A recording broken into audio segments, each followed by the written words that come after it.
안녕하세요. 9학년 배찬입니다.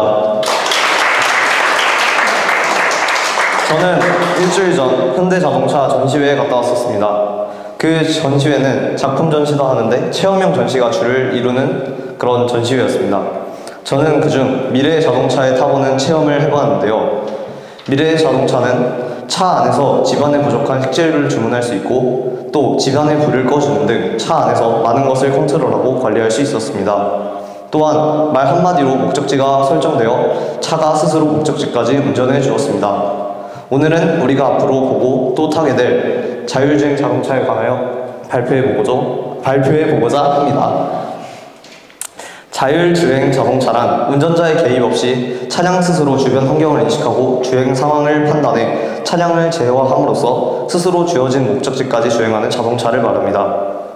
이런 자율주행 자동차는 하나로만 구분하는 것이 아닌 5개의 레벨이 있어 5개의 단계로 구분을 합니다. 여기에 운전자의 개입이란 축과 안전이란 축의 그래프를 만든다면 레벨 0은 여기에 있습니다. 레벨 0은 자율주행커녕 운전자를 보조하는 시스템도 없이 전적으로 운전자가 차량을 제어합니다. 그리고 레벨 1과 2는 특정 상황에서 감속과 가속을 컨트롤하고 조용을 해주지만 운전하지 않고 운전자를 보조하는 수준에 그칩니다. 레벨 3은 운전자가 자율주행 모드를 설정하면 감속과 가속을 해주고 조향도 해주고 대부분의 주행을 해주지만 돌발 상황 발생 시 운전자가 대처를 해야 합니다. 하지만 그에 반해 레벨 4와 5는 시스템이 주행을 해주고 돌발 상황 발생 시에도 대처를 해줍니다. 현재 나오는 최신 상용차의 같은 경우는 레벨 2에서 3 정도라고 합니다. 그렇다면 완전 자율주행이 될 시 얻을 수 있는 이점은 무엇이 있을까요? 자율주행으로 얻을 수 있는 이점은 크게 3가지 정도가 있습니다. 첫 번째로 운전자의 실수가 줄임으로 차량들 간의 통신과 센서 기술들로 인한 안전성 향상입니다. 두 번째로는 모든 차량이 자율주행을 함으로써 하는 효율적인 경로 선택과 차량 간의 협의로 통한 교통체증 완화가 되겠습니다. 마지막 세 번째로는 차량이 대신 운전을 해주기 때문에 운전자는 다른 활동에 집중할 수 있게 되어 생산성과 휴식 시간이 증가하게 될 것입니다. 단점은 무엇이 있을까요? 단점으로는 네트워크에 연결된 차가 해킹당할 시 차량 제어가 불안전해지고 개인정보가 노출될 위협이 있으며 또한 운전과 관련된 직업에 종사하는 사람들의 직업을 급속도로 빼앗을 수 있습니다. 자, 이렇게 자율주행 알아보았습니다. 저는 이번 발표를 준비하고 또 전시회에 다녀오면서 기술의 발전이 정말 빠르고 신기하고 대단하다는 생각이 들었습니다. 또 미래를 향해 끊임없이 발전하는 이 기술이 우리의 영적 생활과도 비슷하다는 생각이 들었습니다. 우리는 기술이 끊임없이 발전하듯이 우리 자신을 발전시켜야 합니다. 20대가 되었다면 10대보다 더 성장해야 하고 30대라면 20대보다 더 어린이어야 할 것입니다. 자율주행 자동차가 미래를 향해 꾸준히 발전하며 나아가듯 자신을 더욱 성장시키고 끊임없이 발전하기를 바라며 발표를 마치겠습니다. 발표를 들어주셔서 감사합니다. 안녕하십니까. SHS 중3 서한결입니다. 이번 나눠볼 주제는 보약의 선진 놀라운 흑염소입니다. 일단 목차를 보시면 첫 번째 흑염소는 넌 누구니? 두 번째 흑염소 장단점, 세 번째 흑염소 영수적입니다. 첫 번째 흑염소 넌 누구니입니다. 정의를 보시면 속과 염소 속의 재래종 염소고요. 시대는 현대에서도 살고 있고 성격은 동물, 포유류, 그리고 학명은 생물학적 분류는 동물계, 척삭, 동물문, 포유강, 소모, 그리고 속과 염소 속이고요. 수명은 10에서 16년입니다. 두 번째 흑염소 장단점입니다. 어디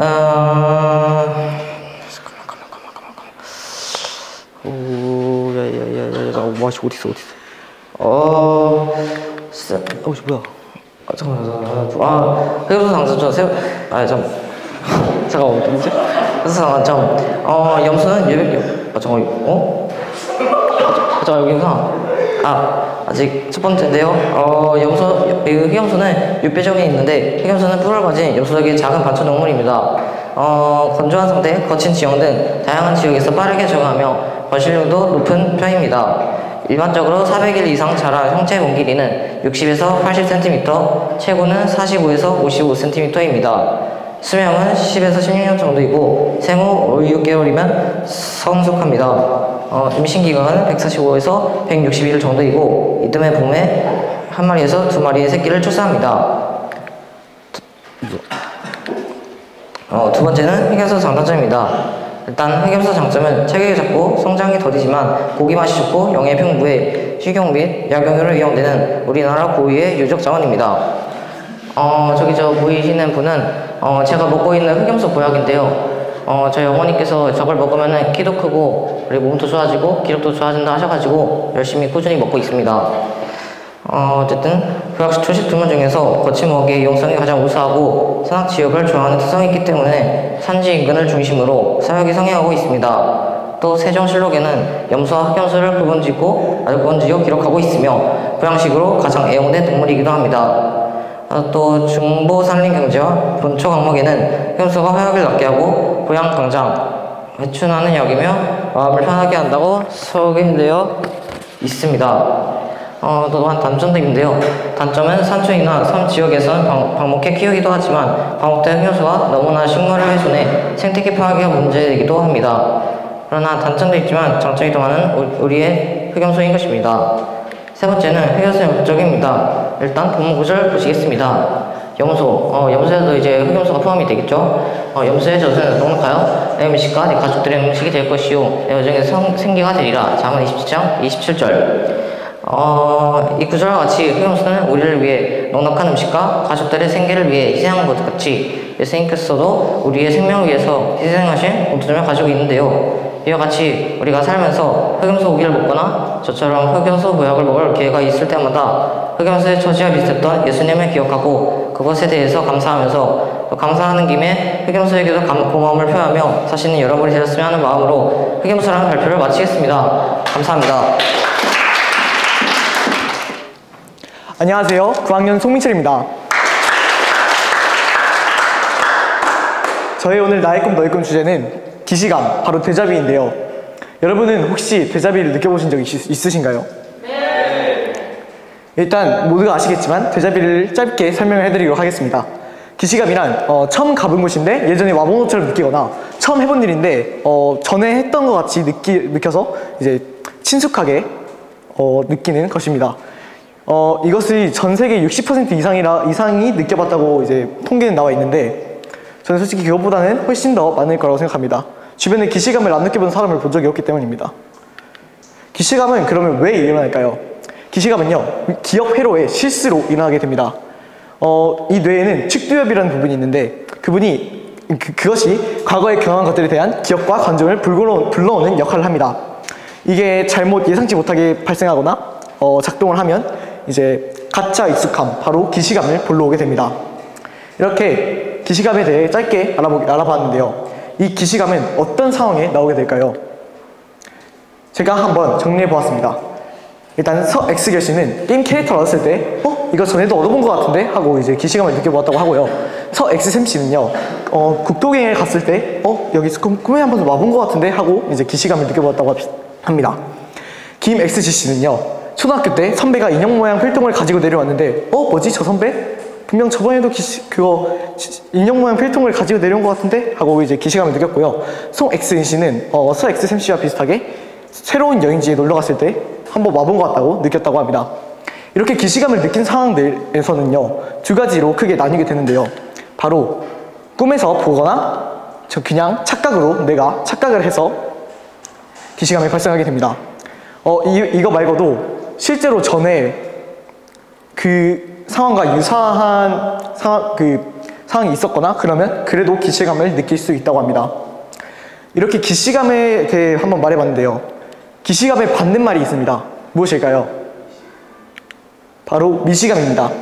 미시감이란 평소에도 계속 잘 하던 일을 갑자기 낯설게 느껴지거나 똑같은 단어를 계속 반복하다가 갑자기 뭐지? 이 단어 뭔가 진짜가 아닌 것 같아 하고 느끼게 되는 현상입니다.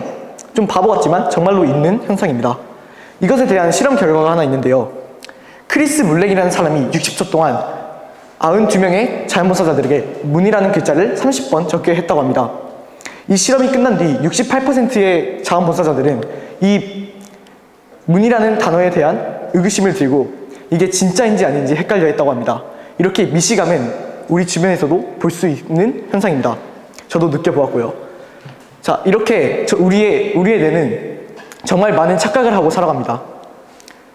이는 우리가 아직 불완전한 존재이기 때문입니다. 우리는 이렇게 항상 실수하며 착각하며 살아갑니다. 하지만 우리는 완전한 날이 오면 완전한 몸을 입고 다시 하늘나라에 올라가서 이런 미시감이나 기시감 같은 것이 전혀 없는 몸을 가지게 됩니다. 이제부터는 기시감이나 미시감을 느꼈을 땐 우리는 완전한 몸이 될 거야 하는 생각을 하면 서울 크리스천 중고등학교 학생들이 되길 원하며 발표를 마치겠습니다. 감사합니다. 안녕하세요. 9학년 조선일입니다.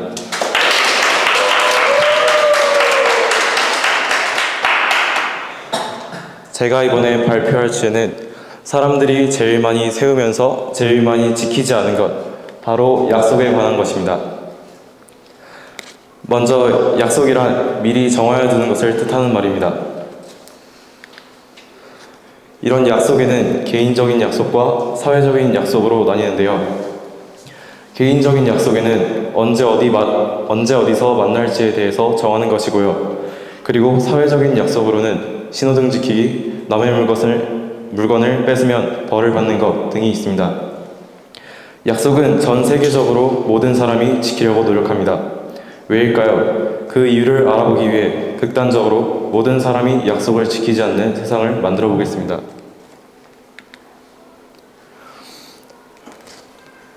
이런 약속을 지키지 않는 세상에는 개인적인 약속을 지키지 않아 서로 같이 가고 싶은 곳에도 가지 못하고, 또한 사회적인 약속을 지키지 않아 전 세계적으로 교통체증이 시작되고 사회는 대혼란을 맞이하게 될 것입니다. 이토록 약속을 잘 지키는 것은 중요한 것입니다. 그렇다면 우리는 어떻게 약속을 잘 지킬 수 있을까요? 약속의 종류가 많기에 약속 중에서 가장 중요한 시간 약속을 잘 지키는 방법을 알려드리겠습니다. 우리가 보통 약속을 늦는 경우엔 잠이 가장 큰 문제점인데요. 조금만 더 자고 준비한다는 것이 한도 끝도 없이 늦어져 결국 약속 장소에 늦어지게 되는데요. 이렇게 아침 약속이 있는 경우에 아침에 알람이 울리면 무조건적으로 스트레칭을 해야 합니다. 눈이 떠지지 않고 정신은 자고 있더라도 스트레칭을 시작하면 혈액순환이 원활해져 잠에서 깰 수 있기 때문입니다. 그리고 화장실로 곧장 달려가 물부터 틀고 씻기 시작하십시오. 씻고 나오면 피곤해도 다시 침대로 가는 일은 없을 테니까요. 시간 약속을 잘 지키는 법을 아시겠나요?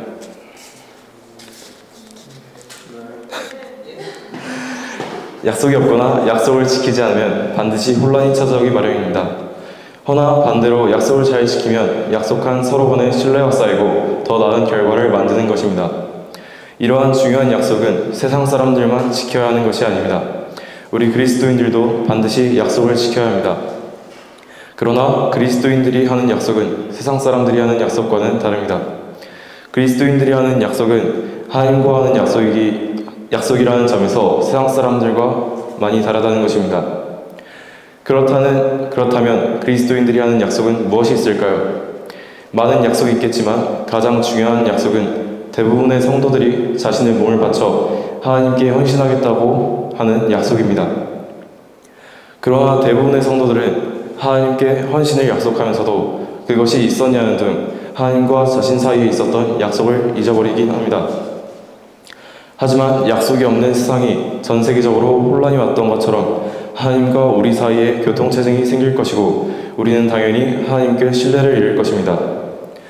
하지만 약속을 지키지 않으면 혼란이 오는 것과는 다르게 약속을 지키면 이루 형용할 수 없는 복을 하나님께서 풍성히 주실 것입니다.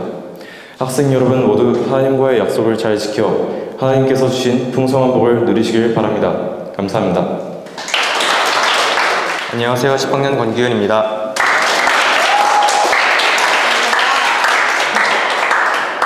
저희 오늘 2024학년도 여름학기 나의 꿈 너의 꿈 주제는 붉은 여왕 가설입니다. 먼저 첫 번째, 붉은 여왕 가설의 의미입니다. 붉은 여왕 가설이란 생명체는 주변 환경과 경쟁자들 사이에서 끊임없이 적응해야만 자신의 존재를 유지할 수 있으며 끊임없이 적응하는 생명체가 환경을 초월하여 일방적으로 승리할 수 없다라는 의미를 가지고 있습니다. 두 번째는 붉은 여왕 가설의 유래입니다. 붉은 여왕 가설의 유래는 영국의 작가 루이스 캐럴의 소설인 이상한 나라의 앨리스 소설의 후속편 거울 나라 앨리스라는 소설에서 붉은 여왕이 주인공인 앨리스에게 말하는 내용에서 유래되었습니다. 붉은 여왕은 앨리스의 손을 붙잡고 말합니다. 여긴 어떤 물체가 움직이면 주변 환경도 함께 움직여 제자리에 서 있고 싶으면 죽을 힘을 다해 뛰어. 붉은 여왕이 사는 나라에서는 배경이 먼저 앞서나가기 때문에 역설적에게도 죽을 힘을 다해 달려야지만 제자리를 유지할 수 있습니다. 앞으로 가려면 지금 하는 것보다도 더 열심히 달려야지 앞으로 갈 수 있는 것이죠. 여기에서 리 반 베일른이라는 진화생물학자가 이것을 보고 붉은 여왕 가설을 정의한 것입니다. 설명을 돕기 위해 예를 들어보겠습니다. 치타와 가젤의 관계는 착취적 공진화를 보입니다.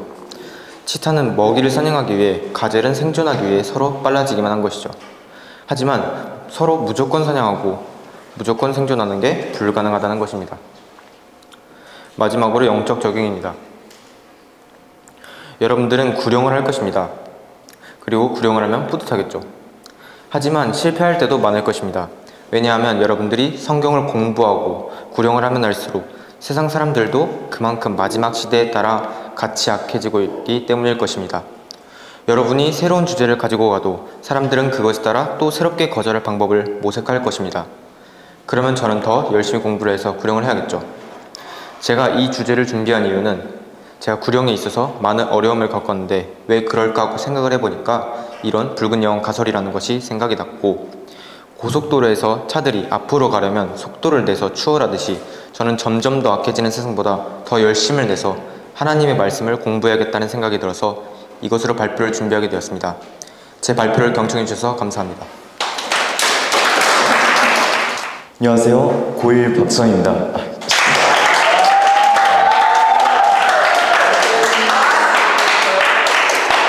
여기 동선 6개가 보이시나요? 10원, 10원, 5원, 50원, 1원, 50원, 100원 순으로 나열된 이 동전들을 통해 여러분은 한 도박꾼과 게임을 진행하려고 합니다. 규칙은 간단합니다. 첫 번째, 양측 상대는 모두 양 끝에 놓인 동전 하나씩을 빼갈 수 있다.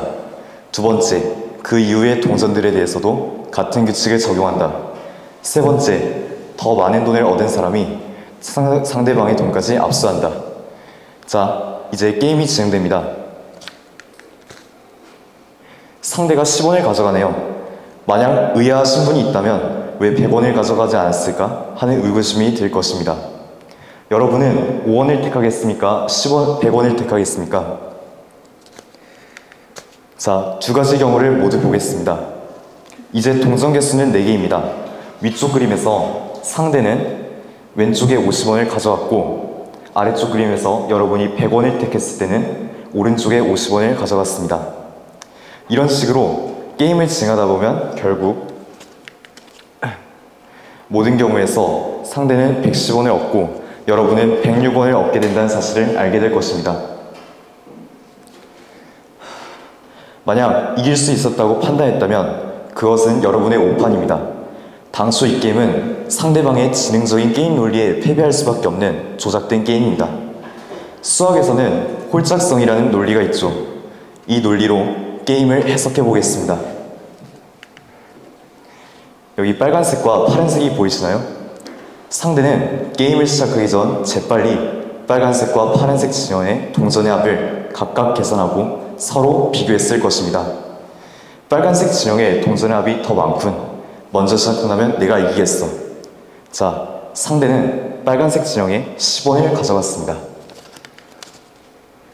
여러분에게 남은 선택지는 파란색 진영뿐입니다. 여러분이 5원을 택하든 100원을 택하든 그것은 중요하지 않습니다. 다음 턴에서 상대방은 다시 빨간색 진영의 동전을 택할 것이고 그 다음 턴에도 마찬가지로 고를 것입니다. 이제 이해가 가십니까? 여러분이 이길 확률은 제로입니다. 이 세상은 모두 논리로 돌아가고 있습니다. 그 속에서 여러분들은 이번과 같은 상황에 빠질지도 모릅니다. 여기서의 10원, 50원, 100원이 1억이 될 수도 있고 10억이 될 수도 있습니다. 인생에서 진행되는 모든 게임에서 이기려면 이 세상 논리를 얼마나 잘 알아야 하고 얼마나 박학다식해야 하며 얼마나 지적이어야 할까요? 모든 이들을 제칠 수 있는 지능이 없다면 게임에서 모든 이들을 제칠 수 있는 지적 능력을 가지고 있으면 모든 게임에서 진행되는 족족 이길 것입니다. 그러나 세상에서 가장 똑똑한 사람이 되지 않는 한 이런 일은 불가능합니다. 우리 모두는 세상에서 가장 똑똑한 사람들이 되기 위해 지성인들의 노예가 되지 않기 위해 죽을 둥 살 둥 달려야 할까요? 세상 사람들은 이런 홀짝성 원리를 아는 것을 중요시 여기지만 우리는 무엇이 중요한지 정확히 꿰뚫고 있습니다. 바로 하나님의 말씀이죠. 세상 사람들은 세상에 있는 것이 전부라고 생각합니다. 게임판 위에 있는 단돈 100원, 50원을 가지고 목을 메고 자살하기도 하고 인생 전부를 걸기도 합니다. 그러나 우리 그리스도인들은 그 기저에 있는 하나님의 말씀과 논리를 중요시 여기며 그러한 세상 것들을 내다버리고 구령, 말씀 읽기, 기도 이러한 것들에 집중하며 살아갑니다. 여러분은 게임판 위의 돈을 조금이라도 더 얻기 위해 홀짝성 같은 세상 지식에 치중하며 살아갈 것입니까? 아니면 더 귀한 하나님의 말씀을 깨닫고 이를 올바르게 실행하기 위해서 열심히 노력할 것입니까? 이상 발표를 마치도록 하겠습니다. 감사합니다. 안녕하세요. 고등학교 2학년 김신지입니다. 네, 저는 오늘 지금의 내가 되기까지를 중심으로 발표하려고 합니다. 일단 중1 때부터 지금까지의 나에게 직접적인 영향을 미치는 일이 발생하기 시작합니다. 저는 예쁘고 아름답고 잘생기고 이런 거를 너무 좋아했어요. 그래서 이런 거를 그리기 시작했죠. 이런 걸 똑같이 그리면 그릴수록 너무 뿌듯하고 재밌는 거예요. 그래서 이거를 계속 그리고 계속 뿌듯해하다 보니까 그림 실력이 늘었던 것 같아요. 아름다운 것을 좋아한다는 것은 아름다운 것에 취약하다고도 할 수 있습니다. 처음엔 세상 친구들과 어울리고 싶은 마음에 봤던 연예인을 이후엔 스스로 찾아보고 있는 나를 발견하게 됩니다. 더군다나 초등학교 6학년 12월 제게 어마무시한 게 손에 들리게 됩니다. 바로 스마트폰인데요. 마침 코로나가 터지면서 6월까지 주구장창 핸드폰만 하며 살게 됩니다. 잘생긴 연예인들의 영상과 영화, 노래에 빠져서 헤어나지 못하고 수동적인 삶을 살기 시작하죠. 그리고 전면 등교가 실시된 6월, 새로운 친구들을 사귀고 함께 놀며 휴대폰 시간도 줄고 나름대로 진취적인 삶을 살아가기 시작했습니다. 그러다가 문득 이런 생각이 들었습니다. 어떻게 살지? 뭘 먹고 살아야 할지 하는 그런 고민이 아니라 정말 내가 어떤 태도로 삶을 살아야 할지가 질문이 들었습니다. 친구들한테 물어봤는데요. 되게 애들은 세상을 어떻게 살지 생각을 안 하더라고요. 삶에 대해서. 근데 사실 저는 이 질문의 대답을 미리 알고 있을지도 모릅니다. 어릴 때부터 생각해왔던 하나님을 위해서 살아야 한다는 것을요. 그래서 저는 서울 크리스찬 중고등학교에 오기로 결정한 것입니다. 드디어 중2 겨울방학, 굳은 결심으로 학교에 오게 됩니다. 처음에 제가 갔을 때 맞이한 것은 김수호 선생님이셨는데요. 당시 저는 스마트폰 중독이었고 저는 완고하고 교만한 마음을 가지고 있었죠. 주말 스마트폰 사용을 금지시키는 게 저는 너무 마음에 안 들었어요. 그래서 김수호 쌤이 하는 말을 족족이 다 불만으로 삼고 또 너무 제가 학교에 적응하면서 받는 스트레스를 다 김수호 쌤한테 너무 떠넘기죠. 네, 근데 그때는 딱 그런 상황인 것 같아요. 하나님과 나 약간 세상과 딱 그 두 마음을 품고 있는 그런 상황이었었던 것 같습니다. 하지만 성경을 읽고 기도하면서 또 설교를 듣다 보니까 제가 진정으로 추구해야 할 것을 확고히 하게 하게 되었습니다. 잘못된 습관과 죄들을 찾고 하나씩 고쳐나가기 시작하였습니다. 점차 마음의 안정을 되찾고 이제는 학교에 가나요 그 누구보다도 감사하고 이 학교를 자랑스럽게 여기고 있습니다.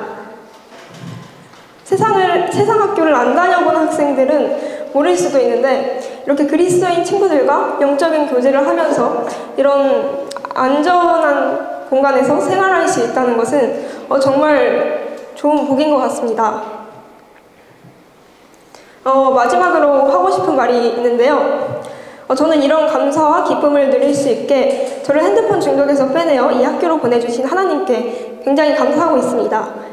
여러분이 핸드폰에 경각심을 가졌으면 합니다. 패드도 마찬가지고요. 스마트폰은 잠깐의 재미뿐만 아니라 사상까지 바꿔놓습니다. 은연중에 세상의 사상이 물들여지고 있는 것이죠. 우리는 이성적인 판단이 필요합니다. 송주영 선생님께서 저번 주에 하셨던 성경 공부에서 이렇게 말씀하셨죠. 그리스도인이 뜨거운 가슴과 차가운 머리 중에 어떤 것을 선택해야 한다면 차가운 머리를 선택해야 한다. 우리는 따뜻한 가슴으로 열정으로 무언가를 하기 전에 차가운 머리로 이성적으로 내가 하려는 것이 그리스도인으로서 옳은 것인가, 도움이 되는 일인가를 먼저 생각하고 행동하셔야 합니다. 저도 여러분들도 항상 명심해야 합니다. 우리가 이 학교에 다니는 것은 참된 그리스도인의 군사로 성장하기 위해서 온 것입니다. 부디 저희 모두가 서울 크리스찬 중고등학생이라는 명칭에 얼맞는 사람이 되었으면 좋겠습니다. 감사합니다.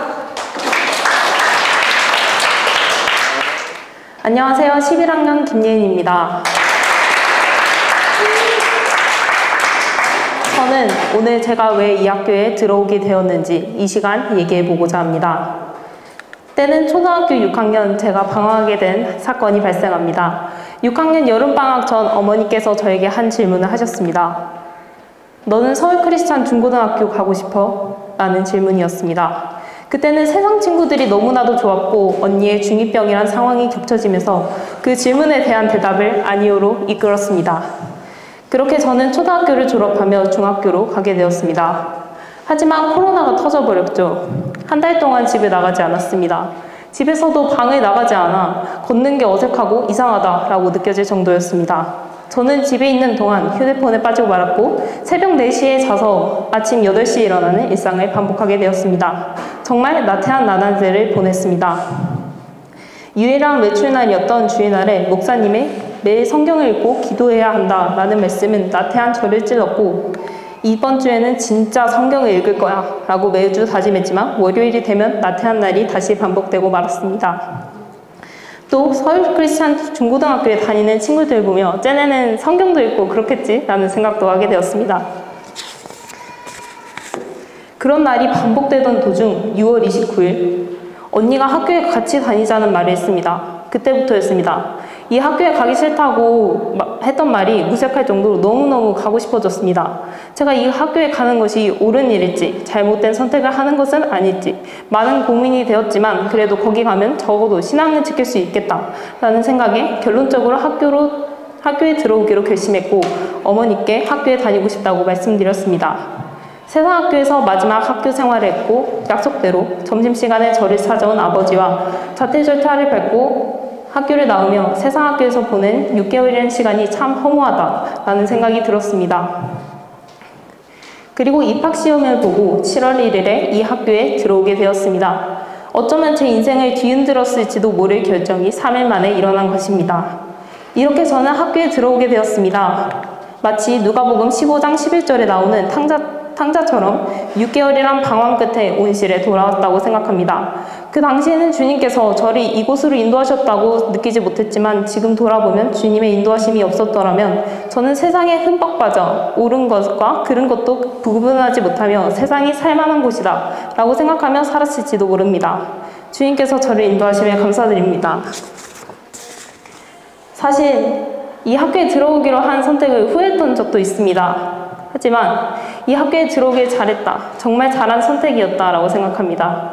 학교 생활하며 정말 아쉬운 것 한 가지를 뽑으라면 이 학교에 더욱 빨리 들어오지 못한 것을 뽑을 것입니다. 이 대답은 우리 학교에 편입한 학생들의 공통된 대답일 거라 생각합니다. 하지만 제 선택을 후회하지는 않습니다. 제가 이 학교에 들어오지 않는 선택을 한 덕분에 주님의 놀라운 인도하심을 경험할 수 있었고, 아까 인용한 탕자가 아버지의 사랑을 경험한 것처럼 저도 하나님의 사랑을 경험할 수 있었습니다. 또 학교란 이 공간이 정말 소중한 것을 생각하며 생활할 수 있게 되었습니다. 저는 앞으로 살아가면서 주님께서 저를 인도하셨던 날을 잊지 못할 것입니다. 또한 주님의 인도하심만을 바라보며 살아가기를 바라고 그렇게 되도록 노력할 것입니다. 마지막으로 성경 구절을 읽고 마치겠습니다.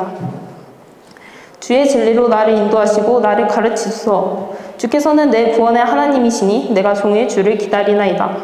지금까지 제 발표를 들어주셔서 감사합니다. 안녕하세요. 11학년 박시원입니다.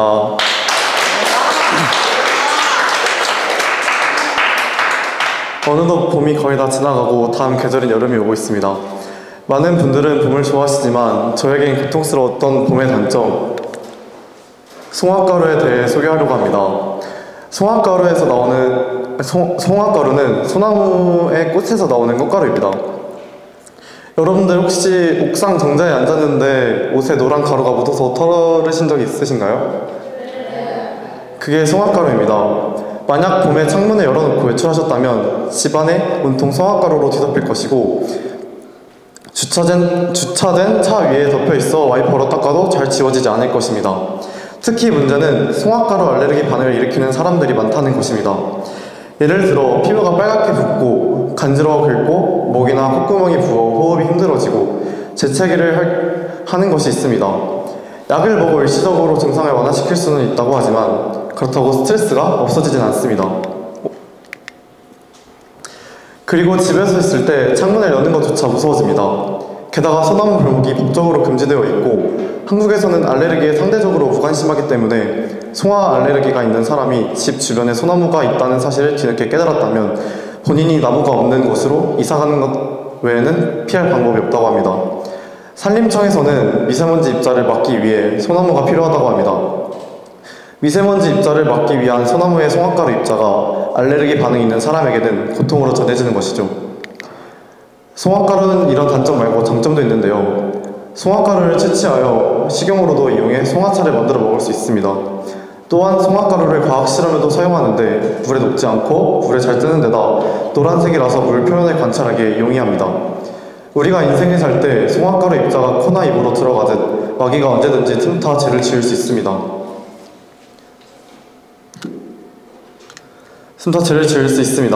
하지만 소나무를 피해 이사가듯 우리는 죄와 관련된 것으로부터 피해서 죄를 짓지 않도록 주의해야 합니다.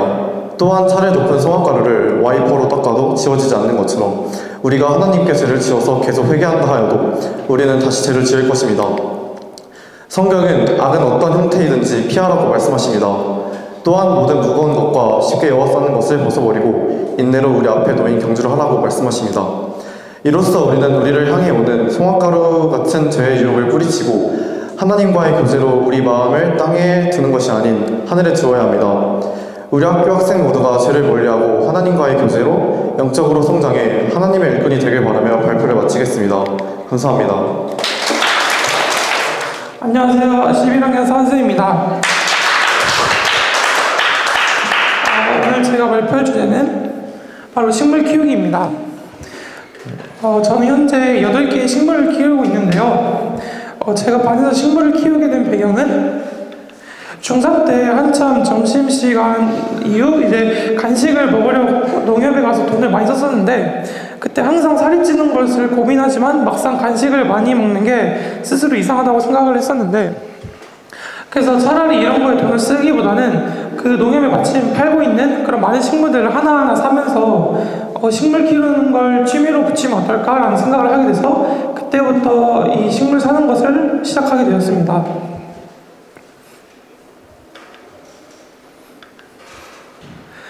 그러면 식물을 키우면 좋은 점이 어떤 것이 있을까요? 먼저 공기정화로 인한 스트레스 감소 효과가 있습니다. 식물을 실내에 키우게 되면 향균 효과가 있어서 실내 공기를 중화시키고 그로 인한 스트레스가 감소하는 경향이 있어 자연스럽게 코티졸의 수치를 낮춰주게 됩니다. 또한 식물에서 나는 고유의 향이 있어 실내에서 풍기는 쾌쾌한 냄새를 희석시켜준다고 합니다. 다음은 나만의 취미가 됩니다. 반려동물의 인기가 높아지는 만큼 반려식물이라는 개념이 나타나기 시작했습니다.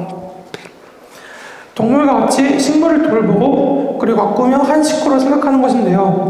식물을 키우는 과정이 곧 나의 취미로 이어지고 건강한 상태로 유지되는 모습을 보며 만족감을 느끼기도 합니다.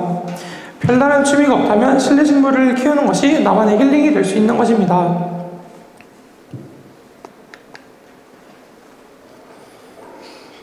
다음은 실내 습도 조절입니다. 건조한 실내에 계속 이어진다면 식물을 키우는 것이 도움이 됩니다. 식물 자체에 습도를 조절하는 능력이 있기 때문에 주변이 건조하면 습도를 높여주는 효과가 있기 때문입니다. 대표적으로 습도 조절과 공기 정화 식물로는 관음주, 알카야자, 해공목이 있습니다. 다음은 미세먼지 완화 효과입니다. 식물에서 나오는 음이온에 의해 실내 미세먼지 수치가 낮아지기도 하며 잎이 많은 식물은 그 자체의 미세털로 먼지를 걸러줍니다. 그리고 소량은 식물 자체가 흡수하기도 한다고 하니 다방면으로 우리 실생활에 도움이 되는 면이 많습니다. 대표적인 식물로는 신비디움, 벵갈 고무나무, 산호초가 있습니다. 마지막으로 인테리어 효과입니다. 집에 보고 싶지 않은 흠이나 포인트는 분명히 있을 것인데 그 부분에 이쁜 식물을 배치하면 인테리어적으로도 훌륭한 역할을 하게 됩니다. 차가운 이미지가 집안 분위기를 좀 더 편안하고 아늑하게 만들어주기도 하며 집안의 포인트를 엮어주는 그런 역할을 하게 됩니다. 다음은 기르기 쉬운 식물을 추천해드리는 것인데요. 먼저 하우레티아입니다. 이 식물은 다육가 식물로 물을 많이 주지 않아도 돼 난이도가 낮은 식물입니다. 직사광선과 과습을 주의한다고 합니다. 다음은 카스테리아로 이 식물 또한 다육과이며 직사광선과 과습을 주의해야 합니다. 이 식물의 공통점은 다육과라는 것으로 난이도가 낮은 식물들입니다. 다음은 제가 근 4년간 반에서 식물을 키우면서 얻은 교훈이 있는데요. 바로 인내, 기다림, 오래 참음, 관심, 부지런함인데요. 식물을 키우다 보면 빨리 자라서 풍성해지길 바라지만 식물의 성장은 그리 빠르지 못하죠. 그렇게 인내가 없는 사람이라면 식물을 오랫동안 키우기 힘듭니다. 인내가 없으면 꾸준히 가꿀 수 없기에 식물은 죽어버리고 말 것입니다. 성경에도 오래 참음을 말씀하고 계시죠. 우리에게 식물의 성장을 기다리듯 인내가 필요합니다. 또 식물을 키우려면 꾸준한 관심과 부지런함이 필요합니다. 물을 매일 주지 않거나 아니면 오랫동안 방치하면 결국 식물은 죽게 되죠. 성경에서도 인내, 오래 참음, 부지런함은 그리스도인에게 필요한 부분이라고 말씀하고 계십니다. 저는 그동안 식물을 키우면서 성경에서 말씀하시는 다양한 교훈을 얻게 된과 동시에 날이 갈수록 성장해가는 식물들을 보며 하나님의 위대하심이 더욱 느껴져 신기한 경험이었습니다. 이상 발표를 마치겠습니다. 감사합니다. 안녕하세요. 11학년 송지은입니다. 이번 저의 나의 꿈 너의 꿈 주제는 이제 나꿈너꿈의 맨 첫 글자가 나잖아요. 그래서 이제 나에 대해서 소개를 해보려고 합니다. 일단 저는 2007년 3월 4일에 이제 목포에서 태어났고요. 이제 제 이름의 뜻은 지혜롭고 온화한 사람이 되라라는 뜻을 가지고 태어났습니다. 이제 이때 이렇게 살았고요. 이제 2013년에 제가 유치원에 어린이집에 들어가게 됩니다. 사실 제가 이때부터 이제 학구열이 시작이 되는데요. 제가 만 3세에서 4세에 한글을 거의 다 뗐어요. 그리고 이제 딱 유치원에 올라갔는데 이 무지개 물고기 이 책 되게 재밌거든요. 이 책에서 이제 그 물고기들이 이렇게 반짝반짝거리는 비닐을 가지고 있는데 이게 칭찬 스티커였어요, 저희는. 그래서 이 칭찬 스티커를 모으는 거에 대해서 되게 집착을 하기 시작하면서 이제 공부를 시작하게 되죠. 그리고 이제 이 옆에 있는 이 친구가 이 당시에 초등학교 2학년 수학까지 나갔다고 엄청 막 자랑을 하는 거예요. 그래서 저는 이게 엄청 자극을 받은 거죠. 그래서 이때 책을 엄청 많이 읽기 시작합니다. 그리고 이제 초등학교를 입학하게 되는데요. 초등학교 때도 되게 열심히 살았어요. 그 저학년 때까지는 공부도 열심히 하고 책도 많이 읽고 재밌게 놀고 이렇게 열심히 살았습니다. 그리고 제가 글 쓰는 걸 굉장히 좋아했는데요. 특히 일기를 쓰는 거를 이제 절대 제가 하루에 있었던 일을 쓰기보다는 무조건 시로 쓰거나 내가 하고 싶었던 거 뭐 이런 그림 형식으로 많이 그려서 글쓰기 대회에서도 상을 되게 많이 받게 됩니다. 그러다가 이제 제가 초등학교 고학년이 올라가면서 제 친구가 너도 스마트폰을 있어야 된다. 스마트폰이 없으면 너는 이제 좀 살아가기가 힘들 것이다. 뭐 이렇게 말해서 제가 그걸 넘어가요. 그래서 제가 핸드폰을 가지게 됩니다. 어떻게 되냐면 그 뒤로 일기장이 변해요. 이렇게 공부를 너무 안 하는 거죠. 이 뒤로 이제 완전 핸드폰에 빠져 살게 됩니다. 그렇게 이제 초등학교를 약간 중독이 약간 있는 상태에서 초등학교를 졸업하게 돼요. 그리고 이제 목포 해인여자중학교에 이제 들어가게 됩니다. 근데 이때 코로나가 터지게 되고 이로 인해서 저는 이제 핸드폰과 완전히 사이가 돈독해지게 된 거죠. 저는 당시에 웹툰이랑 팝송에 엄청 빠져서 이제 그거를 인생의 낙으로 삼으면서 살았는데요. 이제 부모님 몰래 새벽 2시까지 핸드폰을 하다가 늦게 일어나는 생활이 1년이 넘게 지속이 되었습니다. 이제 스마트폰은 정말 늪지와 같습니다. 술이나 마약처럼 중독되는 것이죠. 저는 단숨에 1년을 잃어버렸습니다. 스스로 위험성을 느낌에도 전혀 멈출 수가 없었고요. 이제 공부를 해야 된다라는 그런 압박감이 들어올 때면 핸드폰을 은신처로 삼아서 이제 그곳으로 도망갔습니다. 그렇기 때문에 정말 여러분이 몇 년간 쌓아오던 모든 공을 스마트폰은 아주 짧은 시간에 한 번에 무너뜨릴 수 있는 거예요. 그래서 여러분들이 정말 사용하지 않으셨으면 좋겠습니다. 아무튼 저는 중학교 2학년이 되었고 이제 언니가 이제 저에게 학교로 오라고 설득하기 시작합니다. 근데 저는 그때 전혀 갈 마음이 없었어요. 그렇지만 이제 설득이 계속 진행되고 있는 상황이었고요.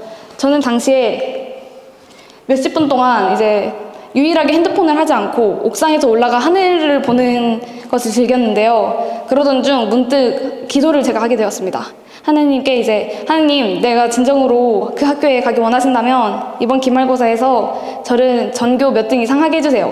그러면 제가 그 가라는 뜻으로 알고 가겠습니다 하고요. 지금 생각하면 되게 철없는 기도였지만 하나님께서는 제 기도를 들으시고 응답해 주셨습니다. 저는 이제 하나님과의 약속을 어기는 것이 너무너무 무서워서 이제 그 등수를 받고 학교를 오게 됩니다. 그러나 이제 저에게는 한 가지 이제 몇 가지 시련이 찾아오는데요. 당시에 제가 정말 무서워했던 박호기 선생님께서 영어 책을 외우라고 하신 거예요. 저는 진짜 그 애들이 막 맞았어요. 못 외우면. 너무 무서운 거예요. 그거 진짜 난 안 외우면 죽겠다. 이거 무조건 외워야 된다. 그래서 제가 그 스마트폰 중독이어서 스마트폰을 놓지도 못하면서 옆에서 쟤를 두고 저녁에 12시까지 저걸 외우고 막 잤어요. 그리고 전 태어나서 처음으로 화장실 청소를 해보게 되는데요. 근데 이제 갑자기 화장실 청소하면서 병위를 닦다가 장은 선생님이 다 알려주시고 나가시는데 갑자기 좀 너무 슬픈 거예요. 잠깐만. 얘가 이렇게 멀리까지 떠나와서 이렇게 화장실을 닦고 있고 이렇게 약간 영어책을 외우고 있다니. 이렇게 마음이 약하지만 결국 이렇게 잘 적응을 했어요. 어떻게? 시간이 약으로. 또 이제 학교에서 이제 거리 설교를 통해서 하나님의 사역에 동참할 수 있는 이런 기회도 얻게 되었습니다. 이렇게 저는 학교에 다니다가 보니까 벌써 고2가 되었고 졸업이 1년 반밖에 남지 않았더라고요. 제가 학교를 오기까지의 저의 여정은 이제 딱 여기까지인데요. 제가 학교에 오도록 저의 길을 인도하시고 제 기도에 경청해 주시는 하나님께서는 성경에서도 이렇게 말씀하고 계십니다. 저는 당장 1초 뒤의 상황도 예견할 수가 없습니다. 그렇기 때문에 주님께 더욱 의지하고 제 길을 주께 아뢰이는 것만이 최상의 방법입니다. 전 아직 고등학교 2학년밖에 되지 않았지만 인생이 계획대로 흘러가지 않는다는 건 충분히 알고 있습니다. 제가 과연 어떤 계획을 세웠든 주님께서 제 걸음을 인도하시기 때문이죠. 저는 아직 너무너무 부족한 학생입니다. 그렇기 때문에 저는 발전할 수 있다고 생각합니다. 제 길을 하나님께 맡기는 것, 그로 인해 이제 우리 학교에서 배울 수 있는 최고의 교육이라고 생각합니다. 제가 연약한 육신으로 인해서 무너질 때도 많지만 하나님의 말씀을 이제 발판 딛고 일어나서 성장하는 학생이 되고 싶습니다. 기억에 남는 선배로서 여러분들에게 조언을 해줄 만한 자격이 있는 사람으로 기억되기 위해 저도 열심히 노력하도록 하겠습니다. 발표를 드려주셔서 감사합니다. 안녕하세요. 이번에는 제가 식물을 알게 된 계기를 설명하고 간단하게 마칠게요. 근데 처음에는 동물이 전부인 줄 알았는데 화분 서서 보니까 그게 아닌 것 같더라고요. 예. 식물 보니까 좀 동물보다 다양하고 참 개성이 다양한 것 같아요.